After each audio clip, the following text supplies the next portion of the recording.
Good evening, my friends. It's me, Krista Fee from Battle to Be, and we are here tonight on this beautiful Monday for another episode of Rise Up, Ignite Your Life.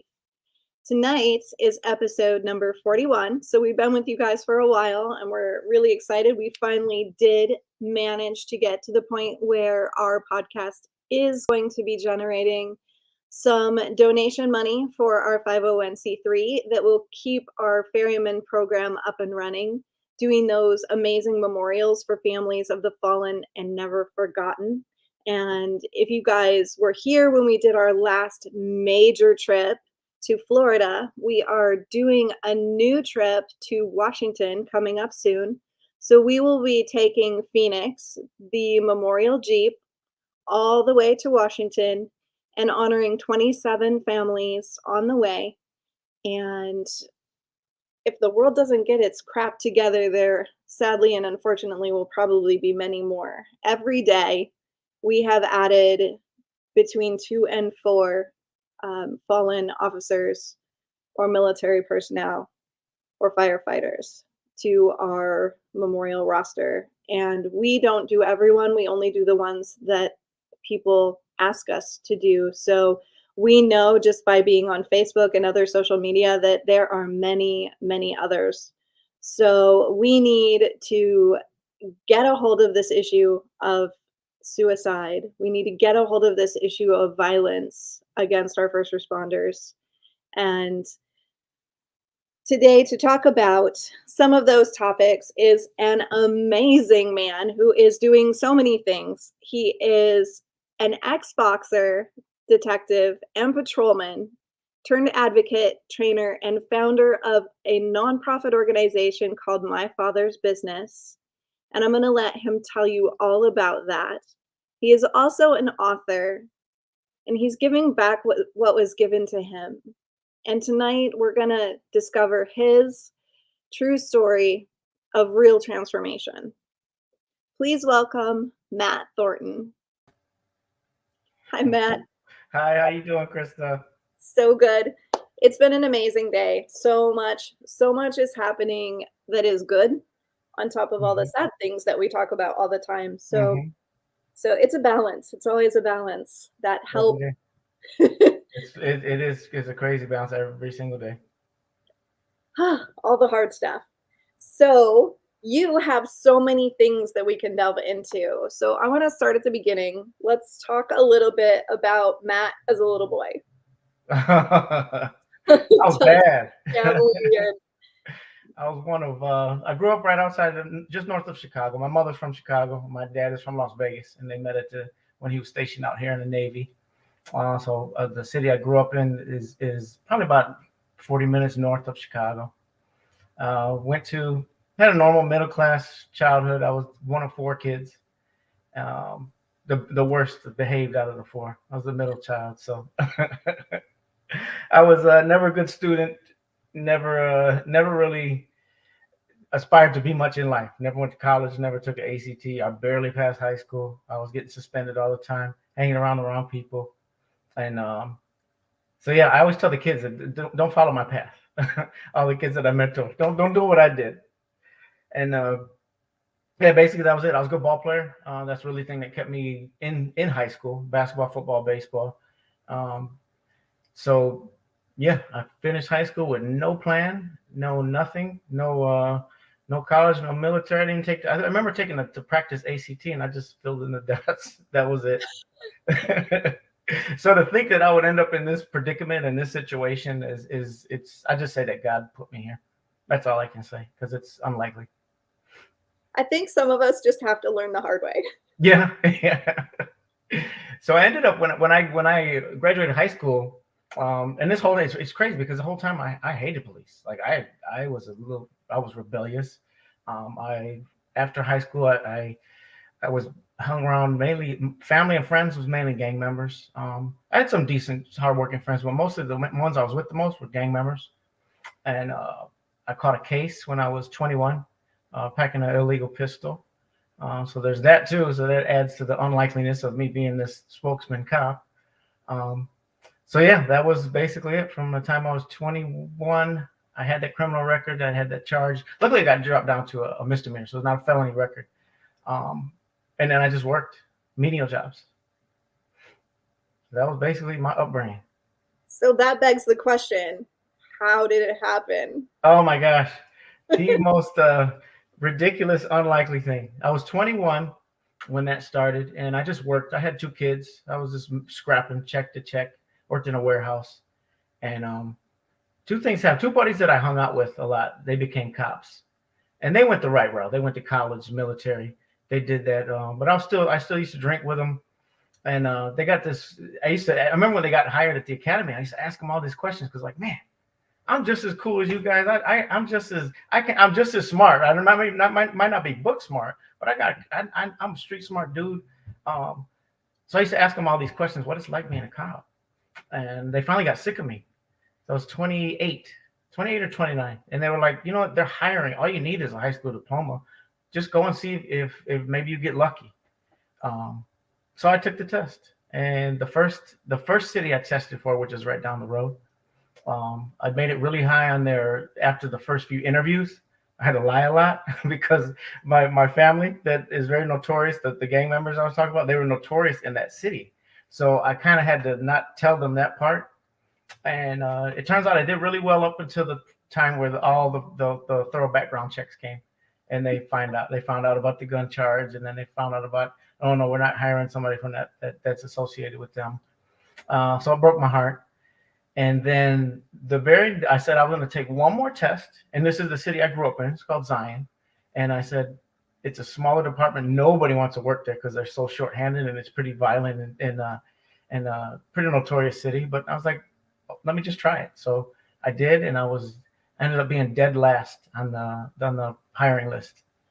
Dead last, barely passed it, and I'm still the only one left from that list on the PD. 18 years ago. That was my introduction. So you're persistent. Yes. You know what the funny thing was, though, and here's where I made the big mistake. And my animus towards the police, I really still wasn't a big fan. I wanted to do it because this is like 3 times the amount of money. This is a career. This isn't like working in this warehouse. I basically did it so I can get a higher salary and have a cooler job. But I didn't study anything. I knew nothing about the police world. I knew what I had experienced in life, and I never had very good experiences with the police. And I think that's really what set me up for what could have been disaster when I started my career. So we always talk about the job, Mm-hmm. and there's such a polarized feeling about the job because most people learn to just passionately love it at the same time that a lot of people have said that it's not loving you back. Yeah, I felt that. Oh my gosh, that I've never heard that put more perfectly. I was all excited about, oh my gosh, I got a career. I can be like, my kids can look up to me. And when I started, it was a big wake up call because they didn't accept me right away. My PD, they were brutal to me. A lot of them because they knew about some of the things in my past. Some of them had dealt with me growing up. So they didn't welcome me at all. And then all my friends and family that were gang affiliated, and they didn't want me. They thought I was a sellout. So right off the bat, I had a disadvantage from both sides. I just felt like a stranger in a strange land. And that was just the outside psychological part of it. Had nothing to do with all the carnage that I was about to see. So yeah, it was very, very bizarre time in my life. I always think back like on how crazy it actually was to get in there. Get kind of emotional. We always talk about society, people out that don't know it. They have a perception of the thin blue line, like there's this brotherhood and you guys always have each other's back, and there's this door opens and magically you're all just best friends and you can trust each other, and it's not like that. It's really a Shark Tank. You guys are the first to turn on each other. Oh my gosh. It was, I'm telling you, when I started, and I still have problems. I still got to ask God to help me forgive some of that stuff. I got cussed out. These grown men that I'm not a 21-year-old kid starting here. I'm a grown man with a family. And then these dudes that have years on, they think they can just punk me to my face. And like the way I was raised, you don't say nothing to a man's face unless you can whoop him. So it was so hard for me. I wanted to like either get in a fist fight and beat somebody up, or just quit this job altogether, because it was a lot for a grown man to take. I touch on that in my book a lot about what about the treatment of people that are starting. And you have that so correct. There was no, when I started, like, it was so different than I perceived.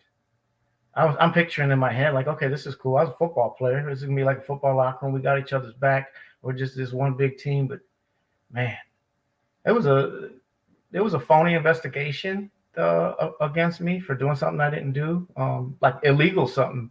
Like I believe it was selling cocaine. It was crazy. That actually got like a couple people demoted when the truth came out. So justice got them. But yeah, that's how much they didn't want me there. It was brutal. So they tried to undermine you. Oh yeah, big time. And what are you gonna say if you're a rookie? You say anything and you're gone. You're on probation. You could be released for anything at any time. So that was my introduction to being a cop. And as God is my witness, I was just a square, solid dude, rule follower. I did my job morally, and I did it. I'm a hard worker, and they had no reason to put me through that. So you're a fighter. Yeah, oh yeah. A fighter.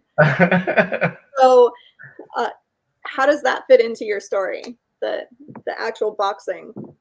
I just eventually it came into being a couple years down the line after starting.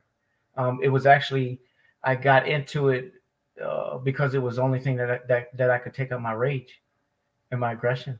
It actually helped keep me alive. Boxing became really my only way to live. I just lived in that gym, beating on each other, getting beat up. I mean, it was. I would always, to be honest with you, not to sound so hateful or anything, but I always pictured them dudes that tried to punk me that I couldn't do nothing to them. I took it out in the ring. It's an excellent coping strategy. Yeah. Oh yeah. I always try to with my folks. I try to say use it with discretion, because you're teaching yourself that that's your coping mechanism. So you don't to be out of control with your physical violence. But there are times when the energy is so strong inside you that you just have to release all of that pain, and you just have to release all of that experience and all of that anger and all the different emotions that layer on top of each other. You've got to get physical, and that's a safe way to get physical. So, at least you got it out and didn't just stuff it away until it was too late. Because I eventually learned how to do that. What ended up happening was I just kept all that in. And I mean, I'm just talking about like me, myself as getting the job. But I mean, I didn't even touch on like what I seen every day at the job. I mean, there's no rest for an officer, especially a rookie officer in a busy city. When I started, we were shorthanded. So it's only it's a very small handful of us handling. I mean, Zion is shootings. I mean, they're almost every day during the summertime. And dealing with all that, especially where I grew up, because it's where I grew up. So we're talking about, I'm dealing with people that I've known for 30 years and loved for or however many years. I had an extra special eye-opening, like a rude awakening to see. And even a lot of ones that I grew up with, they didn't like me anymore either. So it's pretty brutal. And often you got a call, you knew who it was. What's that? And the hard part with you was that was your area. So when you got a call, you knew who it was. I've seen more people that I know die and terrible things. I've had to lock up people I've known for decades. It's pretty tough on you if you don't know how to cope with it. My way of doing it was all of my frustration. See, when I first started, you didn't talk about being sad or being mentally stressed. You just didn't say a word. One of the worst things that ever happened to me, I always tell this story because it was so alarming. My rookie, I call my rookie season like I'm in the pros or something. My rookie season, we had a double homicide, and it was two 8-year-old girls. and we were the ones that they were butchered. And me and my two partners, the ones who found the bodies. And seeing a crime scene is people get this thing like, okay, you see it, you're done, or you turn it over to somebody. You're married to that scene. Like you're standing over those bodies for hours. You're looking at every detail of what happened. Um, it's spiritual, really. You can feel the darkness and the just. It's hard to describe, but I think the Bible describes it as a heaviness. You can just feel the air is just heavy, and it's so bizarre. So I'm standing there, and we're there for hours guarding these babies' bodies, and I hear one of the old timers, because I'm just a rookie. I just started. I hear one of the old timers say something to the effect, "Well, this don't mean nothing. We do this all the time. I'm gonna go home and sleep like a baby." So, and that was one of the guys that everyone looked up to, one of the old timers. And I'm thinking, okay, that's the attitude I guess I gotta have. You can't never say out loud what's really hurting you. Because all I wanted to do was cry. I'm standing over this, looking at this, and all I'm doing, my daughter's around the same age. All I wanted to do was break down and weep. But it trained me right away, like, no, don't show nothing. You're not allowed to be like that. And you got the feeling that if you talked about hurting or crying or admitting that you went home and you couldn't sleep, you would be pegged as weak. That was very, very apparent to me, like in a huge way. So I just learned right off the bat, you don't say nothing, you hold it in, you bottle it up. And anyone that knows anything about psychology knows that it's going to come out in a destructive way if you hold it in. It's got to come out. Um, so what I did was, I mean, you couple that. I remember that call. This is a perfect example of my city. That call, those two girls ended up being a serial killer. Got those two girls. We ended up solving it years later. But the very next day, I had to pack that away, go on, try to go home and get some sleep, come back that same night, and I see a lady get run over by her girlfriend, gets her arm ripped off, or her boyfriend ran her over with a van, arm ripped totally off, with a flying a chopper to. So I'm trying to deal with. I'm not even over the first. I'm still not over the first one, years later, but I got to cope with that and deal with the one that comes right along. And then you stand over that scene. You do it all over again. And again, you can't say anything. You can't say I'm hurt. So that just snowballs. And call after call, time at month after month, it just goes by and you never say a word. You try to act stoic. You try to act tough. And I took it up with my way of getting it out was drinking. And so drinking and womenizing. I was always a moral guy on the job. But I did everything that you could possibly, every temptation that you could possibly take up, immoral, like living like a heathen. My mom used to call me. I have no idea why. If you get a badge, all of a sudden you're more handsome to women. I have no idea why. The badge makes ugly guys handsome, and you can like women just love men in uniform, and it was so easy, and it's such a temptation. And then you couple that with drinking your pain away. You couple that with thinking your head is out to here because you think you have this power. You become an egomaniac. It's all about you. You almost become a little narcissistic qualities back then. And I ended up ruining my marriage. It's still something that hurts me to this day. My kids were probably like 6 and 8 when I split on them, and I own that 100%. And it just that divorce just adds to the darkness. It just gets darker and darker and darker, and pretty soon you're disillusioned. I call it disillusioned with life. Like, how did I get here? This is 3-4 years down the road. I'm like, what happened to that normal dude that was driving that forklift, living check to check? He's a normal guy. But all of this 3-4 years in, and I was this monster that still couldn't talk about the pain. Don't say nothing. They'll think you're weak. And that's how I just went on and on about it until a lot of things came to a crossroads. It was almost like it was going to go really, really bad, or I was going to have to fix it. So I was very lucky in that sense. We've had difficulties trying to find actual accurate statistics on marriage and serving. And the numbers that we're coming up with appear to be for police officers as much as 80%. So the normal everyday average is approximately 50%. So officers have way less chance of managing to maintain a solid marriage on the job. And, I mean, this stuff needs to be trained with spouses next to you, training with this stuff. Yeah. It's we're not intentional about that either. But Yep. heck, who wants to, the way that policing is? Who wants to bring your significant other around some of these scumbags? They might chase her if she's pretty. They probably would chase her. Yeah, but that's a whole nother show. But oh my gosh.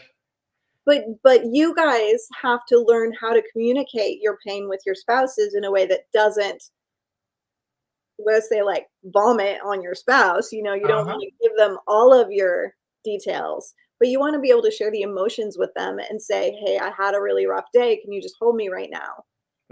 Or can we just be together right now and co-regulate those emotions? It doesn't have to be.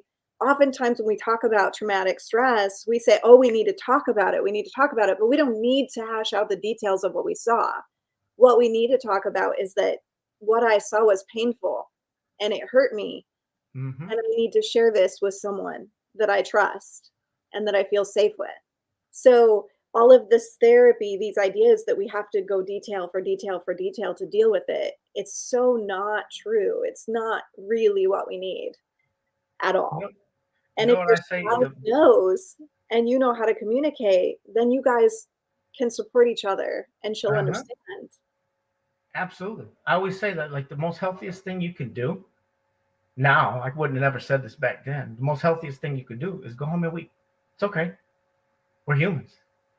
Humans aren't meant to see all of this every day. But that's hard for a cop to admit. It's also hard for a cop to say that they can go and talk to somebody who isn't a cop, because our big thing is, well, you don't walk in our shoes, so you wouldn't know. That's pride, and that's got to go away too. Yeah, thank goodness I have an advantage because I worked in investigations. So I spent a lot of time with officers. I spent a lot of time with investigators and DOD. And so I don't get that resistance that a lot of people get because I don't cry when you tell me your shit. There's like this moment of, everybody tests me when we first get into a relationship. There's always this, like, I'm going to tell you this thing and see if you flinched. Because I'm going to tell you this really gross, gory story, and you're going to flinch, or you're going to cry, or you're going to say, oh, how could you do that? Or, judge it on me or something. And I'm just like, oh yeah, I can top that. Have you ever, and it changes everything when someone you're talking to understands. Yeah. Knows what you've seen. I saw it different, not in this exact same environment, but those bodies that you had came to me. So it's like I saw the same things, just in a different way. Yeah, and it takes a special rhythm, I call it, with your spouse if you have a significant other. Mine now, she doesn't want to know that many details, but if I'm hurting, she says, come on. She knows.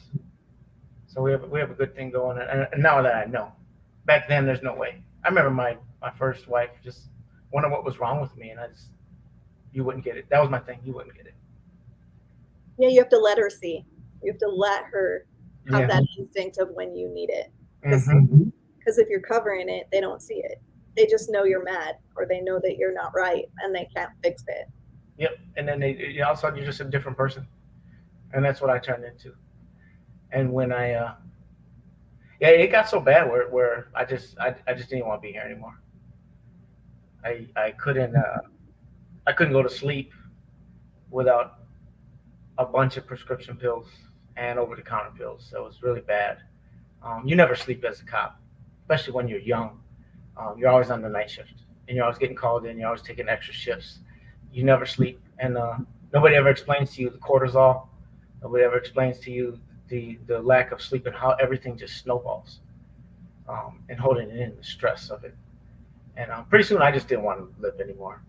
I remember I got caught. One of the girls I was messing around with at the time actually caught me practicing how I would end my own life. and I got turned in. What had happened is I used to take this concoction to fall asleep, and I used to practice because it was to the point. This is a few years in now, and I was to the point where I just fantasized about not being here anymore, just having the pain go away.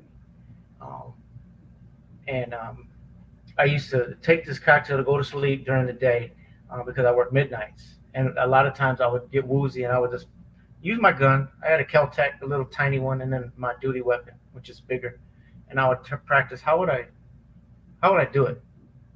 And I was under here, and I remember I fell asleep.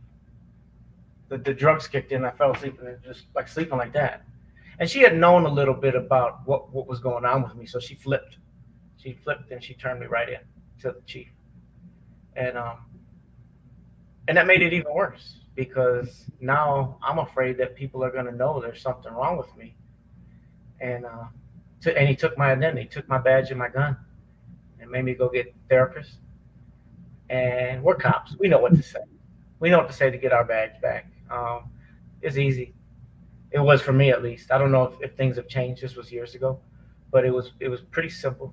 But I knew that the word would get out that I got to screw loose and that I would get pegged and there'd be a stigma put on me. And I wasn't gonna live with that. So that's when I came up with an actual real plan. I wasn't gonna say anything about. I was just gonna do it. That is not uncommon. Mm. Your badge is your identity. Yeah. Oh yeah. And when you're in that moment, when you need support, that is the worst possible reaction. Mm-hmm. Man, I remember that like it was yesterday. Just coming back and saying, I am not gonna live with being seen as weak. That's like it's like your nightmare as a cop because you're looking at your other partners. You're thinking, okay, they're putting on this face like they can handle it, so I have to. And if I don't, I'm the weak link. So yeah, that was when I wrote out a letter. I was ready to go and ready for the plan, and then that incident happened on that night that changed everything for me. I'm just going to let you keep going. So I remember that because I remember my mom. I remember I was telling you earlier that I'm a moron when it comes to technology. But the one thing my mom bought me an iPad years ago. I didn't know what it was, and I figured you could turn it on, and it was this thing where you can type out something. So I typed out suicide note, and it was very very direct. I knew what I was going to do. I had put in there who I hated, who I loved, why I'm doing this. I didn't want any cops at my funeral. I saw it at the time. I saw it as this is what did me in. This job is what killed me, and I resented that. And I had the note ready. I knew who I was gonna leave it to. I was gonna make my last calls, and I went on midnight shift that night, and it took me a long time to even tell this story because I thought people would think I was crazy. But I'm sitting there in my squad. I'm going over this plan because when you're that manic and you're that done with life, you cry. You cry when you're alone. Every single it never fails. You're alone. All you have is your thoughts, and you just cry. So I'm doing my normal routine of crying to myself in the car. I'm going over this plan and exactly step by step how I'm going to do it. I knew where I was going to go home to my brother's house where I was living, and A, B, C, D. It was done. So I'm going over this plan, crying, weeping, and it's a winter night in Chicagoland. It was like had it been 20 below. It was in January, which is a brutal month for us. So the wind is just howling off the lake. Nobody's out. It's like 2 in the morning. I'm on midnight shift. I go to Walmart just so I can sit there and cry, and there's nobody at all in the parking lot. And as I'm crying to myself, going over this plan in my head, I see this lady come out of Walmart, and I'm thinking to myself, why in the world are you walking in this parking lot? She had hair like it was black hair, but it was just like yours, straight, and it was sideways. The wind was blowing that hard. Her hair was sideways. She didn't even have a hat on. I'm looking like, why are you in the parking lot? So she walks over to this car, and then she sees me, and she walks straight towards my squad. I had parked like 50 yards away from the entrance, so it was an intentional act if she was going to come all the way to see me. So I'm like, oh my gosh, what are you bothering me right now for? I had to wipe away my tears and act like I was normal. And as she gets to my squad, I I was rude actually. I didn't want to talk, so I rolled my window down a couple inches. And she didn't say nothing. She just reaches her hand in there, and she hands me something, and she says, "You need this." And then she turned around and walked away. Didn't say another word. And I opened up my hand to see what she just handed me. And it was a little red cross, and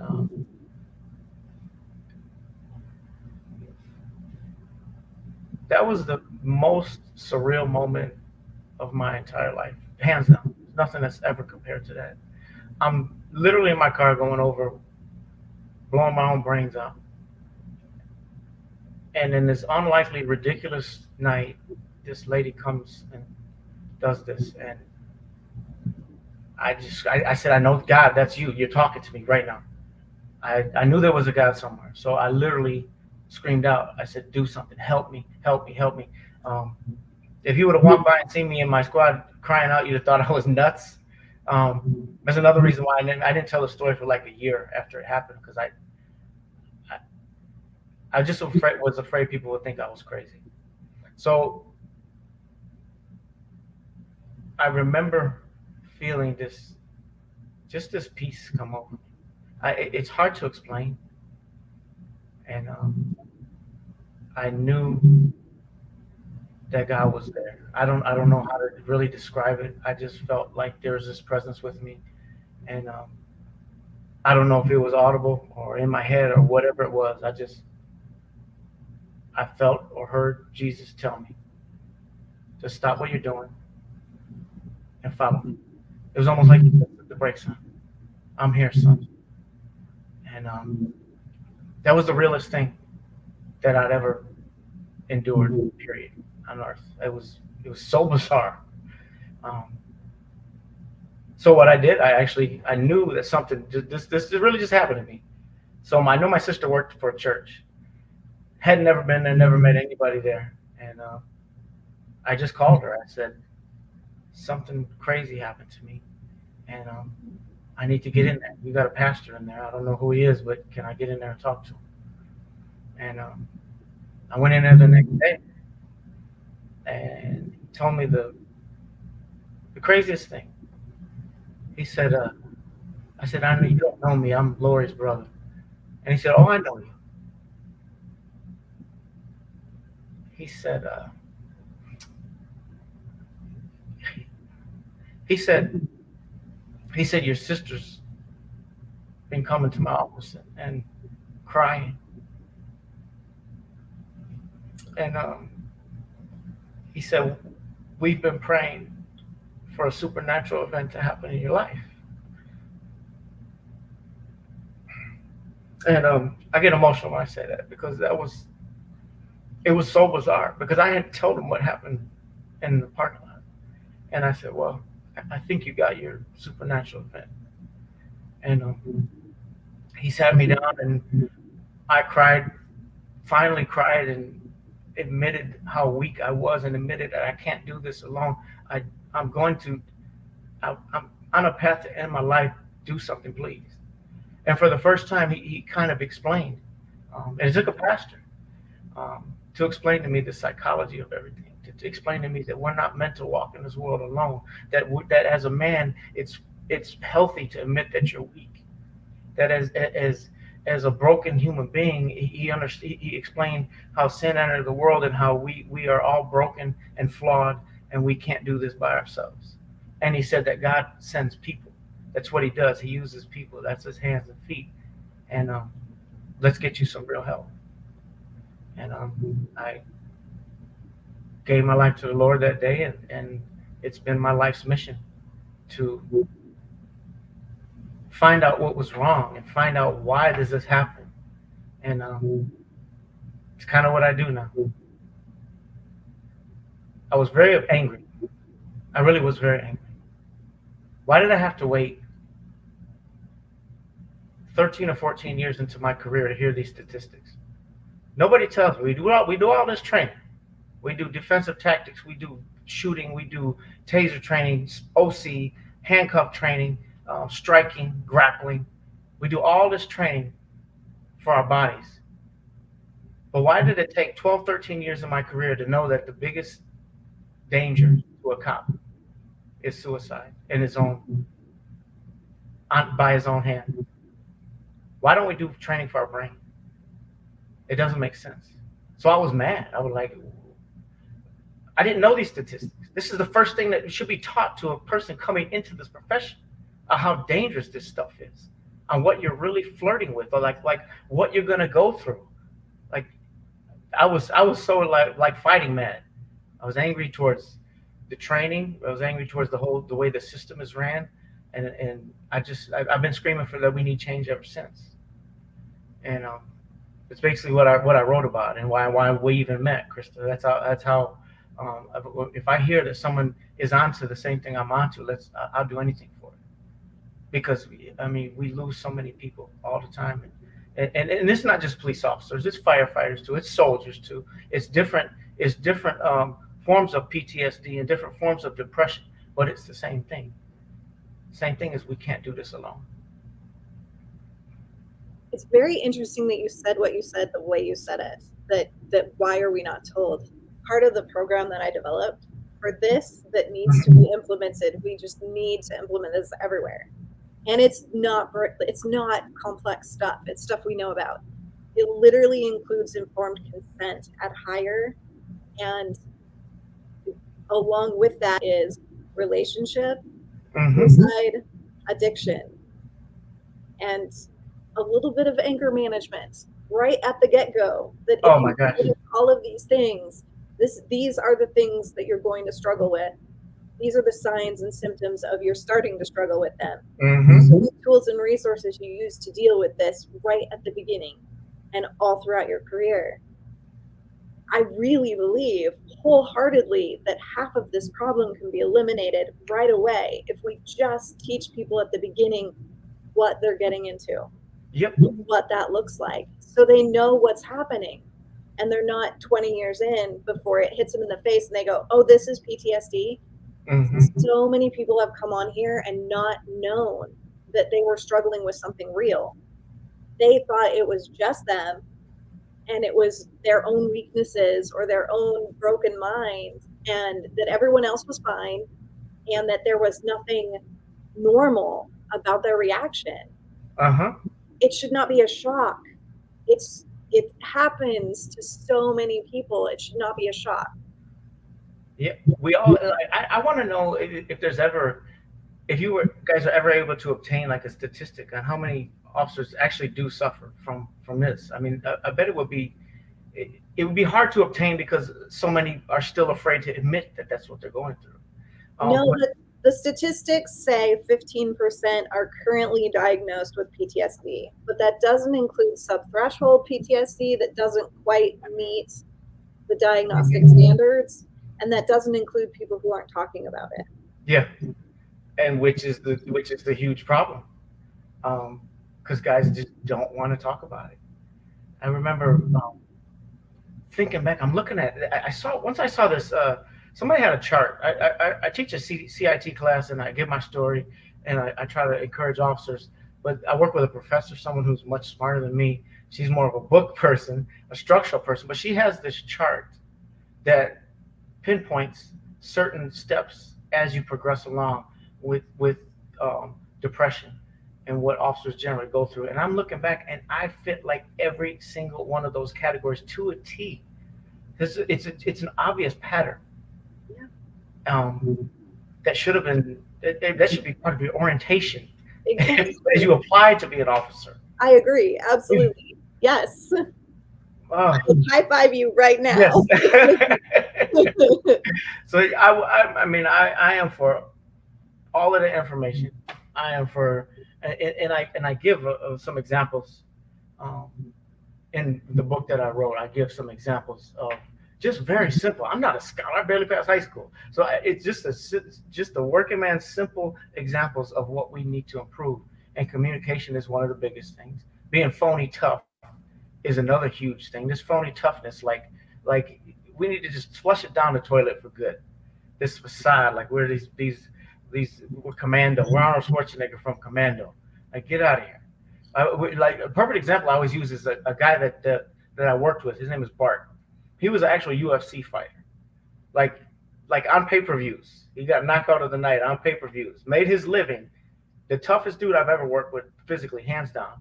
He would whoop anybody in the room, but he didn't act like it. He was the most gentle, kind-hearted person that you could ever meet. You would never know by meeting him because his demeanor, and because if he was hurting, he'll tell you about it. If something's bothering him, he'll admit as a man. Like he used to come to me and we'd have long talks. Um, we need more of that, and not this phony. Oh, I can't say anything because I'll look weak. That's what I suffered from. Another one I see is the veterans. Like veterans, we have to go to these rookies. If they're not going to train them like this in the academy, the first week they're there, put your arm around them. They're not. Don't be a bully and this rookie nonsense, the garbage that I had to go through. Go up and put your arm around them. You're my colleague. We're going to see some messed up stuff. You're going to come. I need you to come and talk to me uh, after any call you need. I'm here 24 hours a day. Come here and I'm going to take care of you like my own kid. And that's what we need. It was so backwards when we started. Um, that military mindset you got to put in. I mean, it was when I started, there was like lieutenants and ranking that wouldn't even talk to a rookie, wouldn't even say one word to them until you had at least a couple years on or a year on or whatever stupidity that was. In the meantime, they're just getting ran right through the mud, trauma, so it's like psychological problems, dealing with it on their own. I mean, it is just so toxic. I don't know why that ever existed. I get mad and worked up when I think about this because I think about the dead bodies of the people that didn't make it. I have a lot of survivors guilt. I see that there's blood on your hands because we allowed this to go so long. Yeah. And it's maddening. It really is. And we call it family, Yeah. but we don't treat it like family. A life is so precious. So precious. I have the closest person in my life took his own life 3 years ago. So I know what living that. I know the reality and the destruction that leaves behind. Um, he wasn't a cop. He was like my adopted son, um, and that one hurts. So and I'll do anything to stop someone from having to go through that. You don't get over something like that. And now you speak. Now you go, and you spread this message. Mm-hmm. Yep. You have to. You have to. Um, you have to use pain. I always say that you could sit here and just like broil in your pain and just be miserable every day, or you could take your pain and you could try to make something positive out of it, and you can talk about it, and you can try to save somebody with your story. I tell my kids, don't learn from your own mistakes. Learn from somebody else's mistakes.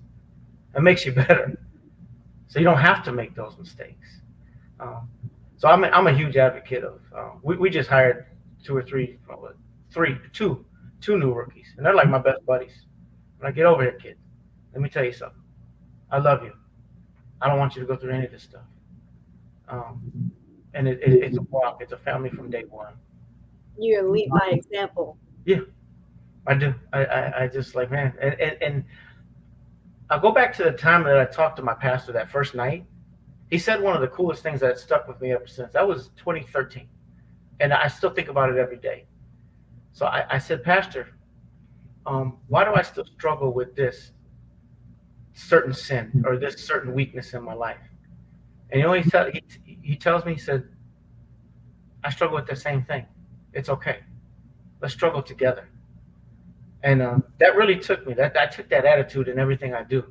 I know I'm flawed and broken, but let's be a unit and let's get through this flawed and broken world arm in arm. Let's do this together. So I'm big in that, and keeping family tight. Just talk about stuff. and the pain don't really go away. I mean, I've gotten more stressed out. I run I'm a CEO of a nonprofit now that helps kids, and I see more stress and carnage than I ever have. But I know how to deal with it now. I know how to sustain through it, and it's a good tool to have. So tell us more about your nonprofit. Oh, so what ended up happening was the pastor mentored me for like a year, and he finally convinced me to tell the world what actually happened to me that night. So that was part of my story. Um, and I didn't realize that my story could help anybody. I saw the when I first said it in public, I saw some of the reactions, and I was like, wow, people were coming up to me and saying that, man, I'm going through something just like that. That gives me hope, and then you're not afraid to talk about it. So that just put me in that put so much fuel onto my fire. So I was speaking on that, and pastor's like, you need to do something structured. Start a youth group or something. We got a church here with basketball hoops that nobody uses. So he ended up convincing me to invite some kids from my city into the church. First night we had 6 kids. It was my son, who was a freshman, and 5 of his friends. So I'm like, okay, we'll do this. I didn't really want to do it. I was like, okay, pastor, we'll do it for a week or so, and then you get off my back, and I'll just get back to being a cop. But first week happens, the next week we have 10, the next week we have 15, 20, 30. All of a sudden we can't even fit any more kids in this gym, and they're all kids from my city, and they're looking at me some sort of way, like you're this cop, and most of these are like street kids. So a lot of them don't even know it's free food, free basketball, and you get to have a cool environment. So a lot of them come in and won't even shake my hand. But it started off kind of like that, and after a while, I started like giving them a lesson, teaching them about things, and teaching them about life, teaching them about God, all kind of different things that it turned into, and it just got the ball rolling. It turned into we're considered a public charity now. We've serviced thousands of youth from our city, and it's been beautiful. I mean, there's been so many. I could go on and all night. It's my next book actually, to write some of the stories. We service mostly fatherless, at-risk youth, mostly gang members, but they come in and we give them the gospel. We love them no matter what they've done. My team, I have an excellent team now, so we're fighting back against this is a different fight, a different front, and that's against just the young violence in our city. But it's been beautiful. We've there's so many stories. I always tell people we're all in the same fight. Trauma is trauma, Mm-hmm. and trauma is the cause of all of this. Yep, and that's how both of these things I'm talking about come together, because I see myself as just as broken as this kid who's a gang member with no parents. I see myself just as broken, so I can relate. Boom, I'm broken too. Let's be broken together. So that's trauma is trauma. That's perfect. You're bridging the gap too. You're Mm-hmm. helping them see that you're human, and you're reminding people who work with you that they're human. You're keeping that individuality and that empathy and that love there that needs to be there in those relationships. As scary and as dangerous as the world can be, we still have to remember that at the end of the day, we're all just human. Exactly. We're all flawed, and it's something to be said about saying that out loud, because I've just found it to be effective. It makes you non-judgmental of anybody, because if you admit that how many flaws you have, you're less likely to judge somebody else for their flaws. So then you have something in common off the bat. So my organization is called My Father's Business. It's done really, really well. We've been able to raise up to like $300,000 and put back to the city, just helping kids stay clean, stay off the streets, and it's been so cool. Been so much fun. Actually turned the badge that I resented. Now I've found a way to glorify God with it, and I love it. It's turned everything around. And the name of your book? The name of my book is Cop in Crisis to Cop in Christ. And it's just basically this hour that we've had. It's basically that in a nutshell. And then my suggestions. It really turned out to be a book. And I was so happy when there's a chief from Hawaii. He used to work for LAPD. But he's a chief down in a smaller city in Hawaii. But he read it and he validated it. He's like, dude, every rookie needs to read this book because it's so real and it's very detailed about it's way more detailed than I wanted to get here on the show because it's reality. It's grotesque. It's like the real deal. So I've it's gotten a really good reception on Amazon for other cops. I've gotten so many people saying that this is what I go through, and I thank you so much. And you made me want to stay strong, and I'm just humbled. And I don't make any money off of it. All of it goes to my nonprofit. So I just want to help people. That's it. Thank you so much for coming and talking to us here tonight. Is there anything that you want to leave our audience with? I want to leave everyone knowing you can't do this world alone. You can't. We weren't meant to do this world alone. We're meant to walk through this life with God and with each other. And there's nothing that we can't solve. If you're going through it, I still go through it too. But learn how to resolve that. And Krista, you have such a key. You've touched on so many perfect points that we are going to make change. We are going to make change in this profession. If I scream this to my last breath, we are going to make change in this profession. And I really, really, I love and appreciate you for it. Well, I say we can't do this alone, but when we all stand together and shout the same thing, Mm-hmm. tidal wave. Yes, we will. We're not.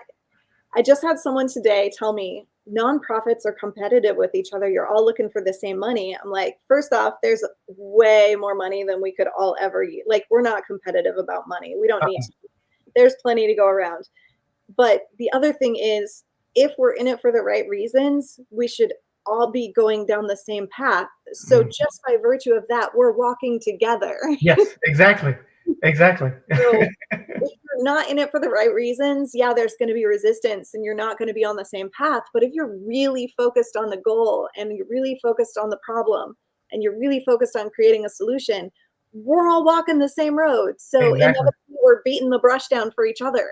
Like, we're making the path easier for each other. So why don't we do that intentionally? Why don't we connect and pool resources and pool our thoughts and ideas and create this massive voice that can't be ignored? That's what we come together. That's why we do what we do, Kristen. And that's why they will never shut me up and they'll never shut you up because we know we have to make noise. There's not enough of us yet. Not yet, but they're starting to listen. They are starting to listen. We're going to stay in touch, and I'm going to get with you after to make sure that I have the information for your book. And if it's okay with you, I'm going to post it on my resources link on our website. That would be great. So Thank you. Folks can access that. So, and then I will send you the anchor link for this so that you can do whatever you want with the video. Okay. And you can share that wherever you want to. So thank you so much for being with us tonight. Thank you. I really appreciate this. Awesome. Anything you need, let me know. I'm there. Same thing. All right, everybody. Thank you so much for being here tonight. Do not forget, his name is Matt Thornton. And if you're looking for his nonprofit organization, it is My Father's Business. And you can find his book on Amazon. And I will be posting a link for that as well. So if you are struggling, don't hold back. Reach out. You could reach out to me. You can reach out to Matt. You can reach out to anyone that you feel comfortable reaching out. Just take action. Just take the hardest first step. And everything will change. It does get better. There is hope on the other side. There is healing. And you don't have to live like this. You don't have to pretend. It's okay not to be okay, even though that is such a boxed sentiment at this point. Battle to Be, signing off.